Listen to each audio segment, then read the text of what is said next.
Halides का hydrolysis, particularly chlorides का hydrolysis का सवाल रिसेंट ईयर्स में जेईई मेन में पूछ रहा है। लास्ट ईयर तो single option correct, assertion reason और इंटीजर टाइप क्वेश्चन सब में पूछा गया है। तो will start this lecture with questions of JEE Main 2024। ठीक है, ये सवाल जैसे BCl3 को H2O से रिएक्ट करेंगे तो क्या प्रोडक्ट बनेगा, ये किसी क्वेश्चन के फॉर्म में था। तो पहले इसका एक थोड़ा सा बेसिक फंडा समझो कि प्रोडक्ट बनता कैसे है। जैसे मान लो BCl3 को यहां पे हम बनाएं, बोरॉन है, क्लोरीन क्लोरीन क्लोरीन, ठीक है, बेसिक फंडा समझना है। तो इस बोरॉन के पास ना वेकेंट p ऑर्बिटल है। तो जब आप इस H2O को, पानी को इससे रिएक्ट करते हैं तो ये H2O का लोन पेयर बोरॉन के वेकेंट p पे अटैक करता है और इस इलेक्ट्रॉन के आने के वजह से ये इलेक्ट्रॉन पेयर रिपेल होता है और एक Cl यहां से निकल जाता है। ठीक है, ध्यान रखना ये जो Cl यहां पर निकल रहा है, रिलीज हो रहा है, वो बनाता है हाइड्रा एसिड, यानी कि ये H2O का एक H बाद में उससे लग जाएगा और वो बना देगा HCl। और ये जो ऑक्सीजन जिस सेंट्रल एटम पे या जिस भी एटम पे अटैक करता है वो बनाता है ऑक्सी एसिड, यानी कि इस केस में बोरॉन बनाएगा oxy acid because oxygen attack कर रहा है उस पे, और जो Cl हैलोजन निकल रहा है वो बनाएगा हाइड्रा एसिड। अब ध्यान दो, यहां पे BCl3 में बोरॉन का ऑक्सीडेशन स्टेट है +3। तो आपको क्या करना है, आपको इसी ऑक्सीडेशन स्टेट का बोरॉन का ऑक्सी एसिड बना देना है। तो बोरॉन का ऑक्सी एसिड बनकर के निकलेगा H3BO3, H3BO3 ऑर्थोबोरिक एसिड। यहां पर भी देखो बोरॉन का ऑक्सीडेशन स्टेट +3 है और H3BO3 में भी बोरॉन का ऑक्सीडेशन स्टेट +3 है और साथ में 3 क्लोराइड आयन है जो बनाएगा हाइड्रा एसिड। तो साथ में यहां पे हम लोग लिख देंगे 3HCl। ठीक है, तो एक बेसिक फंडा हो गया कि जब H2O को आप रिएक्ट करते हैं हैलाइड के साथ में तो वो सेंट्रल एटम के वेकेंट ऑर्बिटल पे अटैक करता है। जिस एटम पे वो अटैक करेगा वो बनाएगा ऑक्सी एसिड।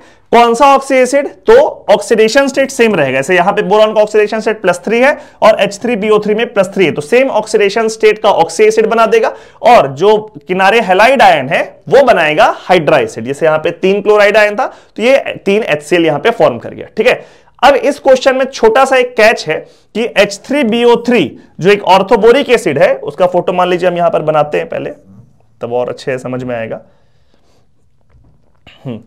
H3BO3 का फोटो ऐसा होता है, BOH OH और यहां पर फिर से OH।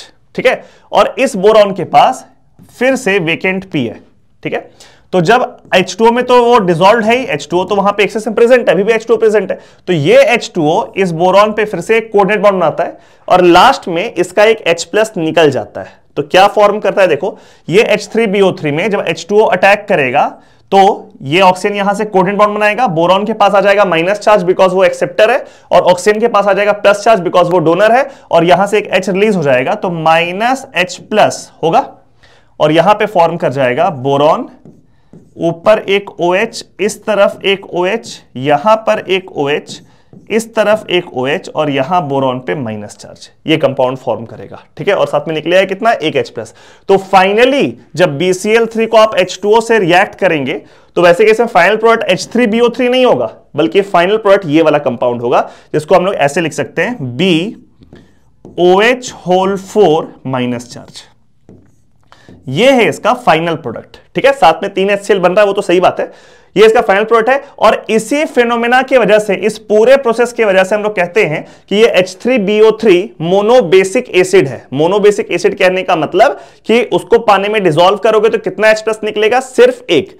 अदरवाइज दिमाग में क्या चलता है सबके ऑक्सी एसिड का कि भाई जितना OH बॉन्ड रहेगा उतना उसका बेसिसिटी होगा, उतना वो H+ रिलीज करेगा, लेकिन H3BO3 ट्राई बेसिक नहीं है। ऐसा नहीं कि इसको पानी में डालेंगे तो ये तीनों H निकल जाएगा और उसका बेसिसिटी 3 हो जाएगा, नहीं, उसको पानी में हम लोग जब डाल रहे हैं तो उसमें टोटल H+ कितना निकल रहा है, सिर्फ एक, और इसीलिए H3BO3 दिस इज अ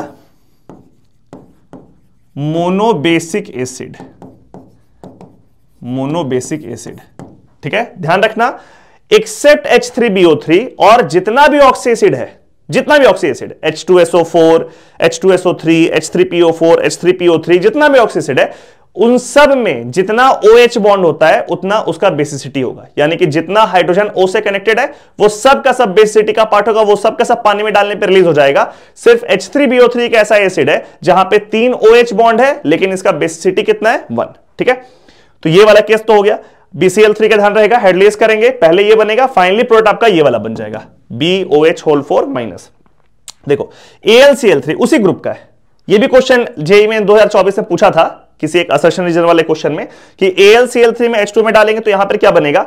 ये बड़ा स्पेशल केस है, इसका प्रोडक्ट हम लोग को याद रखना है कि यहां पे भी वेकेंट P है, अटैक हो रहा है, लेकिन ध्यान रखना है कि AlCl3 में एल्युमिनियम के पास तो वेकेंट D भी है, तो यानी कि ये 4 बॉन्ड से ज्यादा बना सकता है। बोरॉन यहां पे 4 बॉन्ड से ज्यादा नहीं बना सकता है, बिकॉज उसका ऑक्टेट कंप्लीट हो गया, खेल खत्म, वो अपना ऑक्टेट को एक्सपैंड नहीं कर सकता, उसके पास कोई डी ऑर्बिटल खाली नहीं है। बट एल्युमिनियम के पास डी ऑर्बिटल भी खाली है, तो वो अपना ऑक्टेट को एक्सपैंड कर सकता है, और यहां पे प्रोडक्ट बनता है एल्युमिनियम H2O होल 6 के साथ कॉम्प्लेक्स 3+। ध्यान देना, चाहे तो BCl3 को डालो तब भी कॉम्प्लेक्स बन रहा है, लेकिन उस कॉम्प्लेक्स में कोऑर्डिनेशन नंबर कितना है 4। कोऑर्डिनेशन नंबर क्या होता है कि भाई आपका सेंट्रल एटम जो है वो कितना कोऑर्डिनेट बॉन्ड बना रहा है, ठीक है, कितना लिगैंड से अटैच्ड है, वो होता है उसका कोऑर्डिनेशन नंबर। तो यहां पे बोरॉन जो है वो 4 OH से कनेक्टेड है, तो ये बना दिया BOH4, और इस केस में AlH2O होल 6,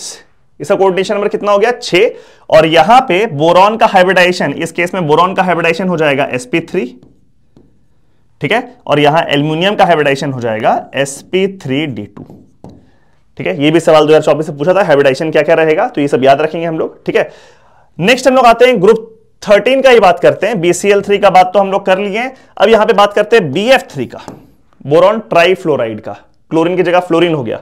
तो दिमाग में तो बच्चा लोग का यही आएगा, एग्जाम में ये सवाल आएगा तो बोलेंगे ठीक कोई बात नहीं, ये वाला प्रोडक्ट तो सेम बन जाएगा, खाली HCl के जगह HF कर दोगे, बट वो गलत हो जाएगा। BF3 एक स्पेशल केस है। यहां पर क्या होता है, पहले हम लोग के दिमाग में क्या जाएगा कि भाई ये बोरॉन को पहले आप हाइड्रोलाइज कर दो, और हाइड्रोलाइज करके उसका ऑक्सी एसिड बना दो, तो ये बोरॉन का ऑक्सी एसिड बनेगा। तो फर्स्ट में आप लिख दोगे H3BO3 H3BO3 प्लस 3 ऑक्सीडेशन वाला ऑक्सी एसिड, और 3 आप इसमें लिख दोगे 3HF, ऐसा दिमाग में आ रहा है, ठीक है। लेकिन एक्चुअली इसमें क्या होगा, ये वाला प्रोडक्ट सही बनेगा, H3BO3 इज फाइन, बट ये जो 3HF है ये फिर से BF3 से कनेक्ट कर जाएगा, BF3 के साथ रिएक्ट कर जाएगा, और ये बना देगा 3HbF4। 3HbF4, HbF4 का नाम होता है टेट्राफ्लोरोबोरिक एसिड। जैसे इसका नाम है ऑर्थोबोरिक एसिड, इसका नाम है टेट्राफ्लोरोबोरिक एसिड, बड़ा स्ट्रॉन्ग एसिड होता है ये। तो यहां पे ध्यान रखना कि फाइनली प्रोडक्ट में HF नहीं रहेगा, बल्कि HF BF3 से कनेक्ट करके क्या बना देगा HbF4। ग्रुप 4 की तरफ बढ़ते हैं। ग्रुप 4 में CCl4 है, SiCl4 है, SiF4 है। इसको हाइड्रोलाइज करने पे क्या बन रहा है थोड़ा देखते हैं। पहला केस देखते हैं CCl4। तो CCl4 में चक्कर क्या है कि सिंपल रूम टेम्परेचर में अगर आप इसको H2O से रिएक्ट करोगे तो यहां पे हो जाएगा नो रिएक्शन, यहां पे हो जाएगा नो रिएक्शन, कुछ भी रिएक्शन नहीं होगा। बोलेंगे क्यों नहीं रिएक्शन हुआ, तो पहला चीज कार्बन के पास कोई वेकेंट ऑर्बिटल नहीं है, 4 बॉन्ड बनाया हुआ है तो कोई वेकेंट P है नहीं, और सेकंड पीरियड का एलिमेंट है तो वेकेंट D नहीं है, तो कार्बन के पास कोई वेकेंट ऑर्बिटल है नहीं। क्लोरीन के पास है वेकेंट D होने को, तो वेकेंट D ऑर्बिटल है क्लोरीन के पास, लेकिन CCl4 में क्लोरीन के पास डेल्टा माइनस चार्ज है ना, carbon chlorine chlorine chlorine chlorine, और ये क्योंकि डाइपोल मोमेंट क्लोरीन के साइड में है तो क्लोरीन के पास डेल्टा माइनस, कार्बन के पास डेल्टा प्लस चार्ज है, और ऑब्वियसली किसी एटम के पास अगर पार्शियल नेगेटिव चार्ज है, डेल्टा माइनस चार्ज है, तो जो H2O का लोन पेयर है इलेक्ट्रॉन, वो इस डेल्टा माइनस को रिपेल करेगा और इसके नजदीक नहीं आएगा। तो वेकेंट D होने के बावजूद भी H2O इस Cl पे अटैक नहीं करता है, ठीक है। तो हो जाएगा नो रिएक्शन रूम टेम्परेचर में। लेकिन अगर इसी रिएक्शन को कैरी किया जाए हाई टेम्परेचर पे, तो बोलेंगे हाई टेम्परेचर में क्या डिफरेंस होगा। तो हाई टेम्परेचर में होता क्या है, थोड़ा सा बेसिक फंडा आप लोग को बता देते हैं कि हाई टेम्परेचर में सबसे पहला ही स्टेप में ना टेम्परेचर आप बढ़ाए तो वो थर्मल एनर्जी की वजह से एक Cl वाला बॉन्ड टूट जाएगा पहले ही, जैसे ऑर्गेनिक में SN1 होता है। ये Cl जब टूट गया तो इस कार्बन के पास एक वेकेंट ऑर्बिटल क्रिएट हो जाएगा, और फिर H2O उसमें कंफर्टेबली कार्बन पे अटैक करेगा। तो फाइनली प्रोडक्ट क्या बनेगा, जो हम लोग रूल सीखे थे वही कि H2O अटैक कर रहा है कार्बन पे तो उसका बनेगा oxy acid with same oxidation state. यहां पे कार्बन +4 ऑक्सीडेशन स्टेट में है, तो +4 ऑक्सीडेशन स्टेट वाला कार्बन का ऑक्सी एसिड बना दो, H2CO3 कार्बोनिक एसिड, और 4 Cl है तो ये बन जाएगा 4HCl। ध्यान रखना अगर टेम्परेचर या किसी कंडीशन के बारे में नहीं लिखा है तो नो रिएक्शन, लेकिन अगर हाई टेम्परेचर लिया है तो फिर वो रिएक्शन बन जाएगा, ठीक है। सेकंड है SiCl4। SiCl4 में वही बेसिक फंडा हम लोग यूज करेंगे जो अभी तक रूल देखते आए हैं। सिलिकॉन के पास वेकेंट डी है, कंफर्टेबली H2O इसमें अटैक करेगा और H2O अगर उस पर अटैक करेगा तो उसका ऑक्सी एसिड बनाएगा। सिलिकॉन यहां +4 ऑक्सीडेशन स्टेट में है तो +4 ऑक्सीडेशन स्टेट वाला उसका ऑक्साइड बन जाएगा which is H4SiO4। This is called silicic acid, silicic acid. और साथ में 4 Cl है तो +4 HCl, +4 HCl यहां पे फॉर्म कर जाएगा। ठीक है, ध्यान रखना अगर इसमें सिलिसिक एसिड को थोड़ा सा हीट कर दिया जाए तो इसमें से एक H2O निकल जाता है, एक H2O निकल जाएगा और इसमें से क्या फॉर्म करेगा H2SiO3। दिख रहा होगा आप लोगों को, इसमें से H2 निकाल दी, 4 हाइड्रोजन था 2 चला गया, 4 ऑक्सीजन था 1 चला गया, H2SiO3 and this is called metasilicic acid. This compound is called metasilicic acid. ठीक है, एक H2 निकलने के बाद जो कंपाउंड बनता है उसमें मेटा लग जाता है। तीसरा है SiF4। ठीक है, अब SiF4 का चक्कर बिल्कुल इस BF3 वाले चक्कर के जैसा है। कैसा है चक्कर, देखिए सबसे पहले तो आप सिलिकॉन का सेंट्रल एटम का ऑक्सी एसिड बना दो +4 ऑक्सीडेशन स्टेट में, तो +4 ऑक्सीडेशन स्टेट वाला ऑक्सी एसिड बिल्कुल ये वाला बन जाएगा H4SiO4 और साथ में 4HF। ठीक है, लेकिन ये 4HF SiF4 के साथ कनेक्ट करेगा, 2 SiF4 के साथ कनेक्ट करेगा और ये बना देगा 2 H2SiF6।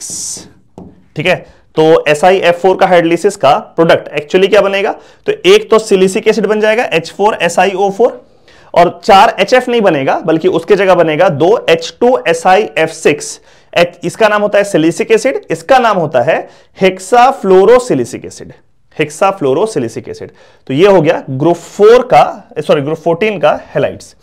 आते हैं ग्रुप 15 के तरफ, NCl3 का बात थोड़ा देर बात करेंगे। पहले आते हैं PCl3 की तरफ। जनरल रूल को ये फॉलो करेगा, फॉस्फोरस के पास वेकेंट डी ऑर्बिटल है और फॉस्फोरस का ऑक्सीडेशन स्टेट है +3, तो +3 ऑक्सीडेशन स्टेट वाला इसका ऑक्सी एसिड है H3PO3 फॉस्फोरस एसिड और साथ में 3 Cl है तो यहां पे बन जाएगा 3 HCl यानी कि Cl का हाइड्रा एसिड।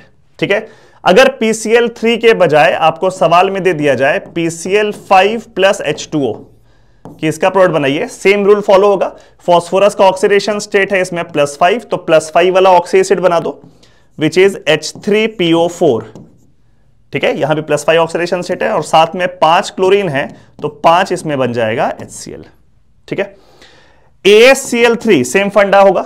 AS का आर्सेनिक का +3 ऑक्सीडेशन स्टेट, सब ग्रुप 15 का है, nitrogen phosphorus arsenic antimony bismuth, +3 oxidation state है तो +3 ऑक्सीडेशन स्टेट वाला आर्सेनिक का ऑक्सी एसिड बना दो H3ASO3, H3ASO3। ठीक है, आर्सिनस एसिड बोलते हैं इसको, आर्सिनस एसिड, जैसे इसको बोलते हैं फॉस्फोरस एसिड, फॉस्फोरस इज आर्सिनस और 3 Cl है तो यहां पे साथ में बन गया 3 HCl। ठीक है, H3PO3 और H3ASO3 में डिफरेंस क्या है कि H3PO3 का बेसिसिटी 2 होता है, इसमें से 2 H निकल जाता है पानी में डालने पर, और H3ASO3 का बेसिसिटी 3 होता है। डिफरेंस क्यों, H3PO3 का फोटो यहां पे हम बनाते हैं P double bond O H OH OH, तो आपको दिख रहा है इसमें OH वाला बॉन्ड 2 है तो इसका बेसिसिटी हो गया 2। H3ASO3 का फोटो ऐसा होता है AS OH OH OH। हम इस स्ट्रक्चर के रीजन में बहुत नहीं जा रहे हैं, स्ट्रक्चर ध्यान में रखो तो बेसिसिटी दिख जाएगा। H3PO3 का बेसिसिटी 2, 2 OH है तो दोनों H निकल जाएगा, और H3ASO3 का बेसिसिटी 3 क्योंकि इसमें 3 OH बॉन्ड है, वो तीनों आराम से कंफर्टेबली निकलेगा।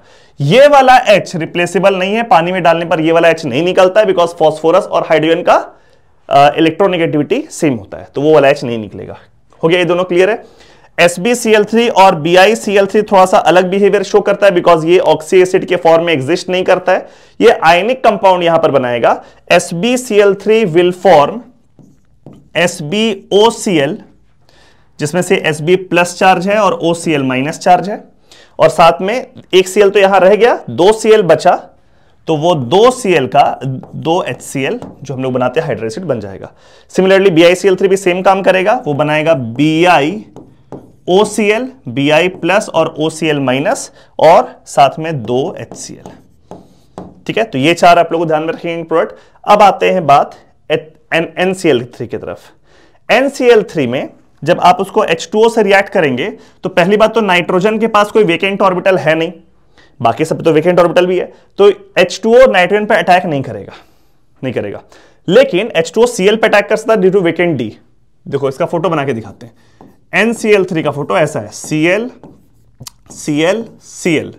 ठीक है, अब इसका जब H2O से आप रिएक्शन करेंगे तो ये N के पास कोई वेकेंट ऑर्बिटल नहीं तो उस पर अटैक नहीं कर सकता है, लेकिन क्लोरीन के पास तो वेकेंट D प्रेजेंट है तो क्लोरीन पे अटैक कर सकता है।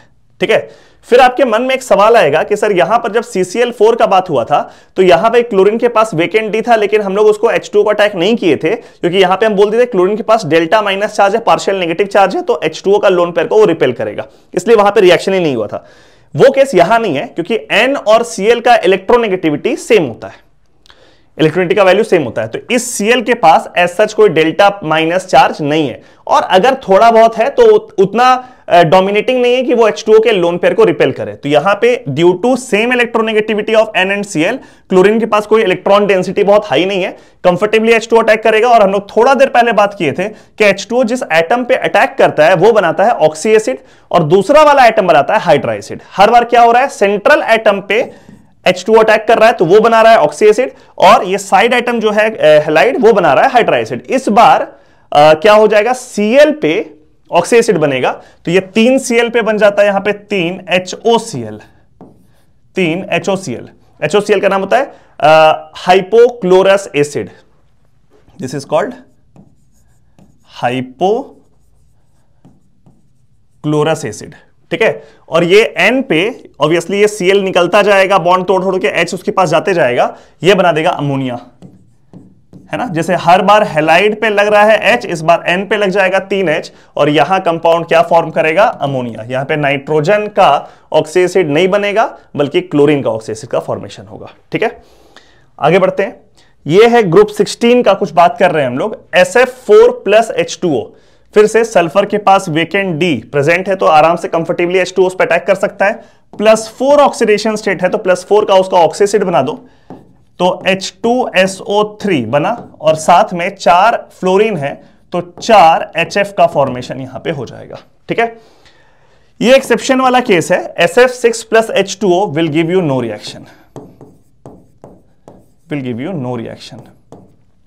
यहां कोई रिएक्शन नहीं होगा। और क्यों नहीं होगा, बिकॉज सल्फर वेकेंट ऑर्बिटल होगा उसके बाद वेकेंट D, लेकिन 6 फ्लोरीन से जुड़ा हुआ है ना, तो स्टेरिक क्राउडिंग बहुत ज्यादा हो गया, तो स्टेरिक क्राउडिंग यानी भीड़ भाड़ की वजह से H2O उसको अप्रोच नहीं कर पाया, इसलिए यहां पे नो रिएक्शन। ठीक है, SOCl2 और SO2Cl2 ये पार्शियली हाइड्रोलाइज किया हुआ हैलाइड्स है, इसको बोलते हैं थायोनिल क्लोराइड, और इसको बोलते हैं सल्फ्यूराइल क्लोराइड। ठीक है, तो यहां भी सेम फंडा है, सल्फर यहां +4 ऑक्सीडेशन स्टेट में है, सल्फर यहां +6 ऑक्सीडेशन स्टेट में, सेम ऑक्सीडेशन स्टेट का ऑक्सी एसिड बना दो, जितना हेलोजन दिख रहा है उसका हाइड्रा एसिड बना दो, तो +4 वाला आप यहां बना दो H2SO3 प्लस 2 क्लोरीन है तो यहां पे बना दीजिए आप 2HCl। यहां पर क्या हो जाएगा, +6 ऑक्सीडेशन स्टेट वाला oxy acid H2SO4 sulphuric acid और 2Cl यहां पे 2HCl। तो ये एग्जैक्टली उस तरह का बिहेव कर रहा है, सिर्फ ये पार्शियली हाइड्रोलाइज किए हुए फॉर्म में है। ठीक है, आगे आते हैं, ये सब है इंटर हेलोजन कंपाउंड, 2 हेलोजन के बीच में सेम फंडा अप्लाई होगा जो अभी तक हम लोग पढ़ते आए हैं। जैसे ICl3 है, central atom I oxidation state +3, तो जो पॉजिटिव ऑक्सीडेशन स्टेट है उसमें H2 अटैक करेगा, +3 ऑक्सीडेशन स्टेट का आयोडीन का ऑक्सी एसिड बना दो, बन गया HiO2, और 3Cl है तो साथ में क्या बन जाएगा 3HCl। यहां भी ऑक्सीडेशन स्टेट +3 आयोडीन का। BrF5 ब्रोमीन का ऑक्सीडेशन स्टेट +5 है, तो +5 ऑक्सीडेशन स्टेट वाला ब्रोमीन का ऑक्सी एसिड बना दो HbRO3, और साथ में 5 फ्लोरीन है तो 5 HF। ठीक है, IF7 में आयोडीन का ऑक्सीडेशन स्टेट +7 है, तो +7 ऑक्सीडेशन स्टेट वाला आयोडीन का ऑक्सी एसिड बना दो HiO4 पर आयोडिक एसिड, और साथ में 7 फ्लोरीन है तो 7 HF। ठीक है, तो आपको दिख रहा है कि मैक्सिमम केसेस में ये वाला रूल फॉलो हो जा रहा है कि जिस एटम पे अटैक कर रहा है H2O, वो बना रहा है oxy acid with same oxidation state, और दूसरा साइड एटम जो बना रहा है वो बना रहा है हाइड्रा एसिड्स। ठीक है, ये सारा केस क्लियर है। हाँ, यहां एक छोटा सा चीज आप लोग को बता देते हैं, ये पूरा प्रॉपरली नोट डाउन कर लें आप लोग। यहां पे NCl3 का हाइड्रोलिसिस हम लोग किए तो प्रोडक्ट बन गया HOCl और NH3। अगर NF3 होता और उसको आप हाइड्रोलाइज करते तो यहां पे no reaction, no reaction, room temperature में कोई रिएक्शन नहीं होगा। क्यों नहीं होगा? फिर से देखो, नाइट्रोजन के पास कोई वेकेंट ऑर्बिटल नहीं है, और कोइंसिडेंटली जो साइड एटम है फ्लोरीन, उसके पास भी कोई वेकेंट ऑर्बिटल नहीं है। लेकिन अगर हाई टेम्परेचर में ऐसे रिएक्शन को कैरी किया जाए तो यहां पे कुछ ना कुछ रिएक्शन होगा। उसका प्रोडक्ट अगर आप लोगों को पता है तो आप कमेंट सेक्शन में लिख के जरूर बताएं।